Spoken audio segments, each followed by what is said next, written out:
भारत के सबसे रोमांचक गेमिंग प्लेटफॉर्म विंजो पर हैं 70 से भी ज्यादा गेम्स। तो खेलो अपने मनपसंद गेम्स और रोज जीतो करोड़ों के इनाम। Download now from winzogames.com। Game में वित्तीय जोखिम शामिल है और इसकी आदत लग सकती है। जिम्मेदारी और अपनी जोखिम पर खेलें।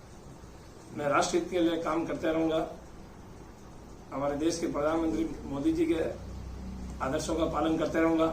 भारतीय जनता पार्टी का सच्चा सिपाही हूं। चिट्ठी जो आई है वो मेरी राइटिंग नहीं है। रामचरितमानस की एक चौपाई बड़ी प्रसिद्ध है, भय बिन होए न प्रीति, अर्थात जब तक मन में डर नहीं पैदा होगा, सामने वाले के प्रति प्रीत भी पैदा नहीं हो सकती। कुछ ऐसा ही हाल है सहाड़ा के पूर्व निर्दलीय उम्मीदवार लादूलाल पितलिया का। उपचुनाव में खड़े होकर ये कांग्रेस को तो चुनौती दे ही रहे थे, लेकिन बीजेपी वालों के लिए कुछ ज्यादा ही मुश्किलें पैदा कर रहे थे। लेकिन अब पितलिया जी को बीजेपी से प्यार हो गया है। उपचुनाव से नाम वापस लेने के बाद अब पितलिया के सुर बदल चुके हैं। कहते हैं बीजेपी तो मेरा परिवार है और परिवार का नुकसान वो भला कैसे कर सकते हैं। खुद सतीश पुनिया भी पितलिया को खुश करने के लिए अब इन्हें पूरा सम्मान देने की बात कह रहे हैं।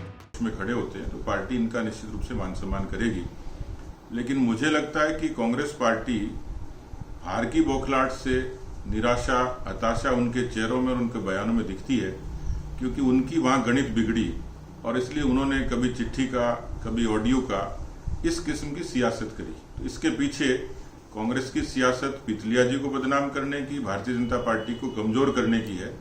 और मैं स्पष्ट तौर पर कह सकता हूं कि जिस पार्टी में पितलिया जी जैसे कार्यकर्ता हूं कि इन्होंने ये समझा कि उपचुनाव में कांग्रेस पार्टी की हार राजस्थान की जनता के हक में है, उस चीज को समझा और इन्होंने सेक्रीफाइस किया, तो निश्चित रूप से पार्टी इनका मान सम्मान करेगी। पितलिया की बीजेपी में वापसी हुई या इन्हें जबरन वापस लाया गया है, क्योंकि पिछले कुछ दिनों से पितलिया पर उपचुनाव से नाम वापस लेने का दबाव था। इसको लेकर एक ऑडियो भी वायरल हुआ था, जिसमें पितलिया के एक करीबी वीएचपी नेता को फोन पर बीजेपी के एक नेता धमका रहे थे कि पितलिया को नाम वापस लेने को कहा जाए, नहीं तो लादूलाल पितलिया को इसका खामियाजा उठाना पड़ सकता है। नहीं, मैं मेरी पर्सनल बात बता रहा हूँ, ऐसा कोई बात नहीं है। आपके नहीं, आपका नाम नहीं है। हाँ इस समय तो सब फ्री बैठे हैं। हाँ, पूरी सरकार दिल्ली तक अमित शाह तक वॉच कर रहे हैं कि क्या हो रहा है। ठीक है, नहीं अभी अच्छा एक्चुअल में रूरल पार्टी और साहब एक मिनट सुन लो। अब इस समय यदि ये जिद करके पार्टी को नुकसान करने के लिए जिद पर आएगा, आप क्या समझते हैं, इसको छोड़ देंगे हम? नहीं वाजिब भाई, ये तो गलत ही है। इनको मैंने 4 दिन पहले जैसे ही डिक्लेयर पर नाम रगड़ के रख देंगे हम, गंगापुर से लेकर बेंगलोर तक। डिक्लेयर हुआ तभी इनको मैंने कहा था साहब अभी रुक जाइए और 2.5 साल और वॉच कर लीजिए।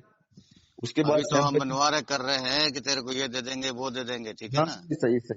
और फिर जब ये सारा 3 तारीख निकल जाएगी तो फिर क्या क्या शुरू होगा, इनको कल्पना नहीं है। बहरहाल अब पितलिया की बीजेपी में वापसी हो चुकी है, तो उपचुनाव में अब सहाड़ा सीट पर बीजेपी का सीधा मुकाबला कांग्रेस से ही होना है। लेकिन जिस तरह से पितलिया को उपचुनाव में बैठने को मजबूर किया गया, वो किसी से छिपा नहीं है। लिहाजा कांग्रेस वाले पितलिया की वापसी को भी उपचुनाव में मुद्दा बनाकर बीजेपी वालों की मुश्किलें बढ़ाने की तैयारी पूरी कर चुके हैं। राजस्थान तक के लिए भीलवाड़ा से दिव्य तिवारी की रिपोर्ट। न्यूज तक को best digital media news channel category में मिला सिल्वर ट्रॉफी।